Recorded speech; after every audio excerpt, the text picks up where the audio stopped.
Newsfirst Newsline with Faraz Shaukatali.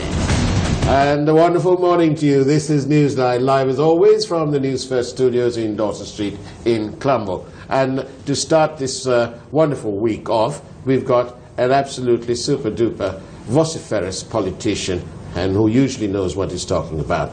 And that gentleman's right here, Dr. Harsha De Silva. Very good morning to you, Doctor. Morning, Faraz. Cabinet, are you Cabinet Minister yet? Not yet? Not yet. Yes. Still being kept in the wings. Still under training. Anyway, you're getting the best training. You're the deputy to the Prime Minister, for heaven's sake.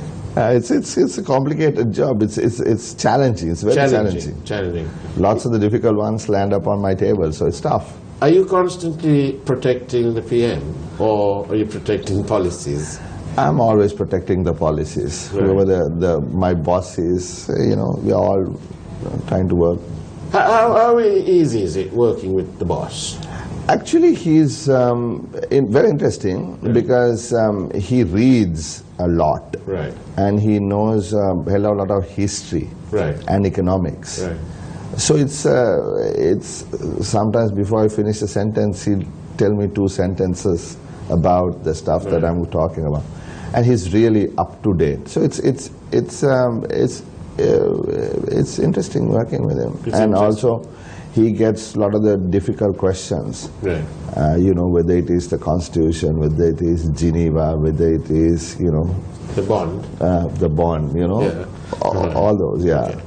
I see. All right then. I want to start the program off this morning by telling you that I got this question came in at 6:39 this morning. Ahead, I send out regular viewers a little teaser to say who's going to come on. Right. And here we are. Dr. Harsha De Silva is a clean and good politician, but he is sitting in the wrong camp and wasting his knowledge and effort. Is he really fed up with this government? Is he not really fed up with this government and broken promises? I mean, we gave promises to the people before the election. Yeah. I see them as sort of 3 distinct groups. Yeah. Or sets of promises. One was to extricate ourselves from the international quagmire we were stuck in. Yeah. We were going to be, dealt with, quote unquote, by the the international community in Geneva, International Criminal Court. If you recall, it was all about the electric chair and etc. That's right. Yes. And they were just about to impose economic sanctions on Sri Lanka. Right. So we had to deal with that. So we had to move away from the non-engagement. So our reputation management took sort of a big step. Yeah, so it was wonderful working with Mangala. Obviously, under the guidance of the President and Prime Minister, to deal with Geneva. Yeah. I'm happy that we were able to deal with it positively. And I was personally involved in Brussels in fighting for GSP+. Yeah. And it gave me a tremendous sense of accomplishment when I sat at the European Parliament gallery when the resolution against giving us GSP Plus was defeated by more than 2/3 majority. I felt we had delivered our promise. Yes. And so we sorted that out, and I was speaking to some major apparel exporters just in the elevator the other day, and I was asking him, and he said it's really good, orders are coming, and next year we will see some... It's a positive impact. Massively positive. And we look at the fish, right, the guys who export fish, by 100% the exports to Europe has increased. So that was one. The second one was about democracy. Yeah. Right? I mean, we had issues with democracy with the 19th or the 18th Amendment to the Constitution. There was too much power concentrated in one place, and family was running the country. We wanted to change that. We vociferously opposed that. Yeah. And I don't think people can say we have failed in that. Whatever said and done, we've given the people right to information, we've removed the the extraordinary powers of the president, and they're working towards, you know, constitutional change or major amendments to the constitution. We'll see, right? So there are no white vans. Your station can be as critical as you want on our government, but nothing happens. You know, I remember the day, early morning like this, when I was at your studios in Piliandala, De Panama, when it was firebombed. You know, and it was, I mean, it was a nasty attack on the press. Why? Because the press wasn't. Yeah, there was a real fear psychosis. Yeah, I remember La Santa. You know, like you, you know, La Santa. In fact, Faraz, it was La Santa who first ever invited me on a media. Oh, really? So, yeah, it was before the election, I think in 2005, after the news at the night. You know, well, La Santa had a show. You know, and you know what happened? You know, you couldn't be critical. Now, you must grant for us, I grant that. right? That I know that firsthand because I've got a couple of. I remember that. I remember that, reading all about it in the Mount Lavanya thing. I remember, of course. And then the other one, actually four. The other one is, you know, fighting corruption. Yeah. Right? And we've made steps. But I am not satisfied that we have delivered on that front yet. There's a lot more to go. Yeah. But at least I must say, you know, there are corrupt people everywhere, right? Blue, green, even yellow, that's right. Red, everywhere. It is whether we have the systems, when some corruption happens, whether we can catch them and throw them behind bars. So I think what we never saw before, we are seeing now, and I don't want to go into it because the whole country knows. And the fourth one is, of course, the economy. And we are making progress because we are turning the ship around. Right, we were we were moving towards what I call a non-competitive economy, stuck in a non-tradable economic structure. Right, and that's not going to help us. We have to move out of it, and we are trying to create a tradable economy at the center of the Indian Ocean. So those are work in progress. But I am not totally unsatisfied. Well, I'm not fully satisfied either, but it is work in progress. Several issues come up there, and I grant you the international reputation is certainly very much better now than it was, and it'll only be a fool to say anything else, actually, and that is absolutely true. And as for, you know, democracy and the 18th Amendment and the too much of power and accumulation of power, granted. And the fact, of course, that the media, we can have this program without the threat of being stoned by various appointed doctors and so on out there. You know, that's another thing. And of course, God bless him, La Santa was, you know, he lost his life in the pursuit of the truth. You know, he'll be sadly missed forever and a day. And I can see what you're up against when it comes to corruption and so on. And, you know, I don't really want to dwell too much on those things because we all know at least something's been done. But coming to the economy, you know, the Prime Minister some weeks ago, Dr.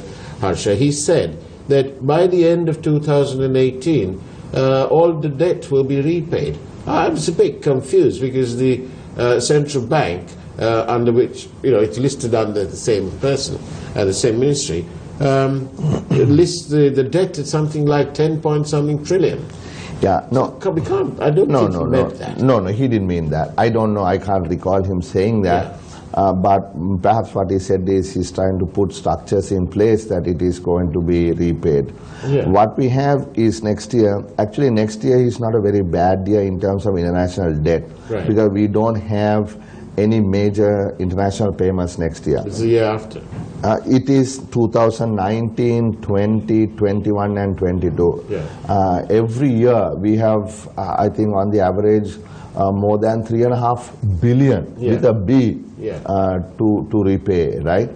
And so that is why we are having what is called the liability management. It's dollars you're talking about. Dollars. Right. Liability management program that is underway currently. Yeah. What that means is we are collecting money, Yeah. right? So we have a little kitty that we are putting the money so that we can make those massive payments when they come due. These are essentially what I call ISBs, international sovereign bonds. Mainly taken, not mainly, all taken by the previous regime that is coming due. So the thing is, anybody can take loans and do whatever they wish. Some may party, some may productively invest. But see, if you, Faraz, as a family, you take a loan, you will make sure that you invest it in such a way that you can pay it back. Look at what happened in Jaffna, in Ariali. I read that whole story. Right. Isn't that a terrible tragedy? It's a terrible, terrible tragedy, and we've already taken steps. In fact, Governor Central Bank, Indrajit himself, was in Jaffna dealing with this issue, and I have personally asked my office to immediately arrange a visit there to talk to the banks, others, small businesses, to first and find out what really the issue is. Now, so that is what happens, you see. And a country can't commit suicide, right? The country has to go on. So whoever takes over then must figure out how best to deal with it. And that's what we are dealing with. We have a tremendous debt burden. So when we are faced with these challenges, we need to then put in place a permanent solution. And taking more loans to pay back the loans is not a solution. It's not a solution. It's certainly not a solution. So the only solution is to reorient our economy so that we earn in dollars. Right? If you borrow in dollars, you have to earn in dollars. Right? If you take Faraz a GBP loan, right, you need to be able to pay it back in GBP. Right? So that is the contextual challenge that we are facing. Now then, when you were in the opposition, you were a very, very vociferous critique of what was going on on the stock exchange, and the pumping and dumping, and so on. And you were highly critical, and you kept at it. You were almost stalking the SEC, almost, because you felt very strongly about it. But sadly, Dr. Harsha De Silva, 2.5 years later, after at least 2 or 3 appearances on this very program, the head of the SEC, Mr. Karunaratne, doesn't appear to have done anything about all those investigations about which so many people spent so many minutes and minutes and minutes of airtime. What's happening about that? Is it just been swept under the carpet? Absolutely not. I'm deeply disappointed. I had given a piece of my mind. Right? I've told him, look, this has to happen. I'm done with excuses. I have told the Director General, either you deliver or you go home. Right? Because this cannot continue. Right? And they keep giving us excuses. Look, we didn't have capacity. This is what they are saying. So now we have got new capacity, we are working. I said, how long are you going to be working on this? It's 2.5 years. Right? We want these investigations completed, for God's sake. You see, and the names that are coming up now are the same names I brought up in 2012. Don't be mistaken. The names are the same. Go after them and find out exactly what happened, and then make sure that the investigations are completed and given to the AG's office for further processing. So I am not at all happy with that, and I have been very open, and that is why I can speak about this openly, and I expect results. If not, we will find people who can give us results on that. Well, one of our viewers is saying there's nothing stopped this network, and so it's good that we're bringing this up, because people seem to think that we've forgotten. We haven't. No. It's that there are so many things going on, you know.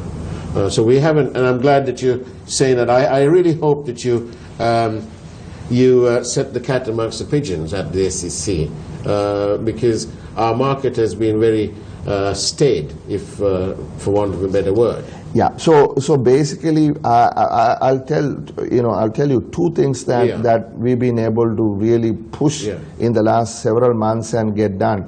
Is the demutualization of the Stock Exchange Act. Will be now tabled in Parliament. It was approved in Cabinet, which was going on for like 13 years or something like that, not able to get done. And also more importantly, the SEC Act, the new SEC Act, which gives the SEC the teeth necessary to actually, investigate and take action on these people. So there was not sufficient teeth in the act previously. So on that count, I can't blame the SEC. But what I can blame the SEC is their tardiness, their inability to complete this investigation. Well, I mean, they keep saying that they don't have enough meat in terms of the law, that it's a criminal test as opposed to there's no civil. Yeah, so that has been sorted out. So that is for the future. Yeah, that's right, exactly. Yeah, I'm talking about the past. Now then, I know you must have various regrets and so on, which most people will have an accumulation of as you go along. I'm specifically referring you to the footnotes. Do you regret those things? You see, it is, there are two things. Some people misunderstand this. One is a technical thing. And then the other is not technical, based on evidence we got. For us, I think in all we sat for 4 days in the afternoons in COPE from about 2:30 to about 5:30 or something like that. That's all we did. Right? And there's a lot of talk, but that's all we did. And then after that, I think sat for another 4 days, the committee, to write this report. So these footnotes, the technical footnotes, I stand by. I completely stand by the technical footnotes. Give you an example. Now for instance, one is, now the loss calculation of a government security. Right? I'm saying it because it is true. I have a fairly decent understanding of the you're a subject, financial man. That's my next question. Right. And I have taught this in university. And I have actually been a treasurer of a bank. I have actually been a treasurer of a bank. That's why it makes it more galling when No. So let me tell you. Let me tell you. So the technical specifications I stand by, because these are theories. Now for instance, let me give you an example, right? If one says, if you buy a bond and at a price over 100, right, it is a loss, right? Let's just say, okay, that is stated. Now, if somebody draws a line at 102 and says anything between 102 and 100 is also a loss, that doesn't make sense. Okay. So I'm just giving you a technical example. So there is a way in which bond pricing is done. So my things on the technical, it has nothing to do with politics. It has nothing to do with Mahendra. No, it has nothing to do with Aloysius. Or nothing to do with anyone. It's technical. It's theoretical. Okay, go on. But the others, I'm shocked. I am shocked at what is coming. Are you shocked, Dr. Arshadisiwa? Are you shocked at the apparent, thanks to the Presidential Commission, we've found out now, So, and it's all under oath. We've found out, are you shocked at the extent of the treachery that's gone on? The complete and utter abuse and fixing of this system. I am, completely. Telephone calls, SMSs, copies of minutes of meetings, ahead of a bond auction the next day, and with uncanny precision, Arjun Aloysius is able to tell his CEO that the state institutions are going to bid low, and so on. This is just, I can't believe it, Faraz. I cannot believe it. I mean, what was told to us at the COPE for, 4 sittings, and I mean, and look, thank God for this, look at what's coming out. Yeah. Right? I am fully with you on this. But Harsha, Dr. Harsha, sorry to be so informal. What I want to say to you is, we can't be possibly having presidential commissions each time. Now you look at the Central Expressway, right? Our story is not about anything else. Our story actually is all about the departure from procedure, the National Procurement Guideline.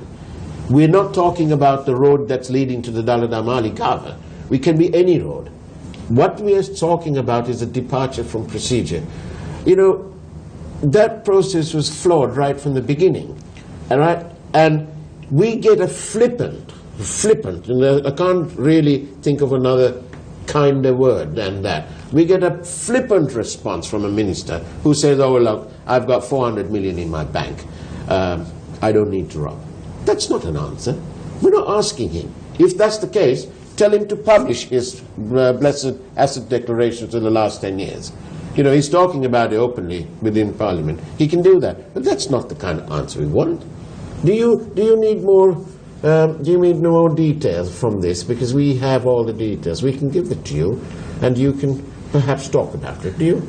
Yeah, I mean, this is the now, like I said, I go back 10 minutes into this. I said, it is not that people, I'm not particularly referring to any specific case for us. Yeah. But there are all kinds of people, right? Yes. Now, it is for the media, it is for civil society, it is for all of us in Parliament. Yes. Right? To be able to extract the truth. Right? Yes. And we have given the instrument, which is called the right to information, to extract this truth. Yeah. Right? In the past, this wasn't there. Right, we know that. Right? We don't want to go in the Right. past. So what I'm saying is, now we can have this debate. Yeah. Right? We can have this debate, and you can point the finger and say, look, this is what happened. And yet, and your rights are, you can exercise your right to do that. True. Right? True. But I've been trying with very limited success to get hold of Mr. Kiriala's asset declaration. You won't believe the number of runarounds I've been given. So, young Sonali out there is sending a letter under the RTI. Yeah. It shouldn't be like that. If we want to check up on your friend of this government, Nerj Diva, if we want to do it about his asset declaration, we can go online now and check it. Why can't we do that here? Yeah, I mean, so at least this government has given the opportunity to ask for information. We have a pretty rough road, Harsha, to try and get those asset declarations. Now there's so many questions here, right? Look, this is all full of questions. One wants to know, why didn't you believe this network when we told you about the fraud or about the problems about the bond long time ago? You were part of this network. You trusted us then. You should trust us now, and you should trust us in the future. No, there is nothing about not being trusting for us. Yeah. It is on one of our shows on this that I exposed the pumping and dumping with the same people in 2012. Yeah. So look at that entire story. Yeah. But it's still not resolved because somebody somewhere that you see is twiddling their thumbs. Yeah. So what I'm saying is, there was no issue about not trusting. Okay, projected budget deficit 18,000 billion. Could you have presented a better budget if bond scam didn't take place? See, I mean, everything cannot be, linked to this bond. Because let me tell you, for us, this has gone on for a long time, right? Okay. I know, but we know. This is the thing. So let us can't keep going back to the past and say, well, it happened then. No. So what I'm saying is, the running of the economy, managing the economy is a complicated thing. Yeah. And whoever said that should note that normally deficits are not expressed in rupee terms. Yeah. It is expressed as a percentage of GDP, Right. And that is what is more important, Okay. right? And what we are trying to do is to reduce the deficit in the percentage of GDP. And as a matter of fact, revenues are going up, right? I mean, our tax revenues had fallen to 10.5% of GDP. Do you know, have you got another half an hour? Huh? Have you got another half an hour to spend with us here on the program? Because I've got so many questions. I don't have Right. another half an hour. Literal gas. Somebody's saying, ask him literal gas. Somebody's saying, ask him about Central Express. I already did. Critics are throwing mud on the Parliament government. Oh, is it? And the so-called central bank bond scam. This is obviously one of your supporters. Has this loss, by the way, in any way affected in bridging the deficit of 2018? Again, that's another question to do with the bond, isn't it? So what do you say? What do you say? No, Could it have been better? no. I mean, it is certainly a black mark. There is no point in trying to deny that. Yeah. It is unfortunate that we are, facing this on a, continuing basis. But I urge people to, okay, it happened. Whatever happened has been is being investigated. Yeah. And now let us move on, right? Indeed. We can't be stuck on this. There are so many things that we need to do. At the end of the day, people will decide, because the power of the ballot is with the people. Do you believe that you can make a difference by staying in and fighting from within, or are you tempted sometimes to walk out? Let us look at the balance. I mean, I'm never going to work with the Rajapaksa clan. That's never going to happen.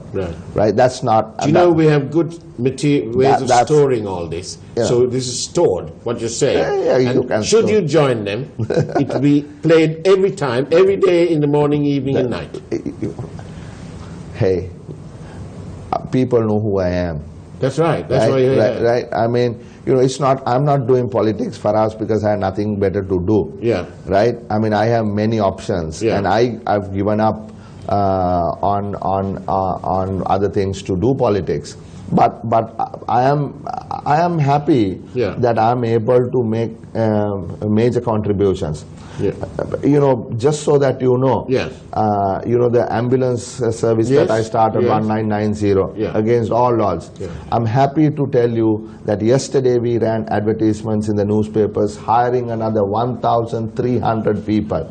We have taken 42,000 emergency patients to hospital. Right. We have saved hundreds, if not thousands, of lives. We are the most efficient government operation in the country right now. Our response time is under 13 minutes, right? And we are now in 6 districts. We are rolling out nationwide, right? And these are things that I take pride in talking about, because if I was not in government, I would not have been able to do that. I started Sri Lanka's only smart classroom. I took all the teachers to Australia and showed That's how good. That's But I'm not rushing you. But we've only got a minute left, and the control room wants it back.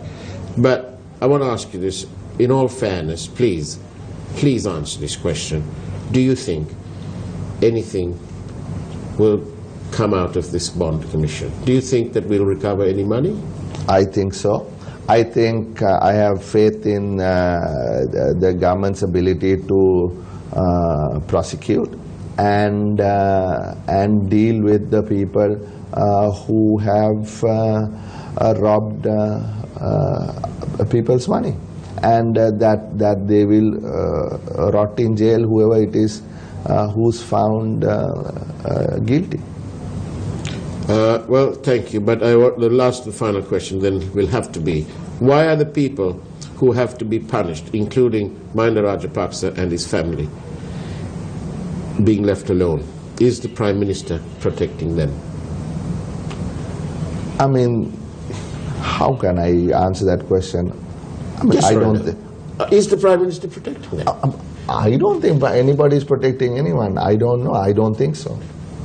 You're in great danger. You know that T-shirt is going to be doing its rounds. Which one? One says, I don't know. And the other one says, I can't remember. That's not what I said. I said, how do I know? I mean, I don't believe so. I mean, I can't go into people. I mean, I can assume what you. Yes. I don't believe. Can I that ask you a is very quick question, Yeah, please? Yeah. You know you were worth X amount before you became a deputy minister. Yeah. Yeah. And when Rajapaksa was president. Right. Now Rajapaksa is in Medamulana. Right. And you are a deputy minister Right. working under the prime minister. Yeah. How much more are you worth now? Did you get any money from the bond? Oh, shut up, for us to shut up, right? So you did. I'll take it to mean that it's a no. You know, I have made my own investments. Of course you have. Of course. Right. Did you buy any bonds? No, for us, I'm not born. Right. Good. Well, thank you very much.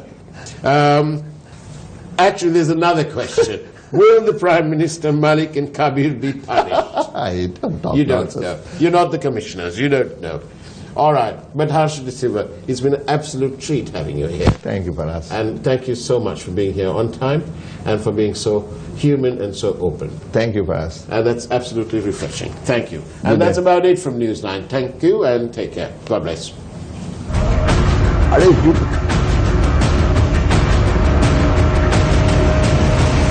Newsfirst, Newsline with Faraz Shaukat Ali.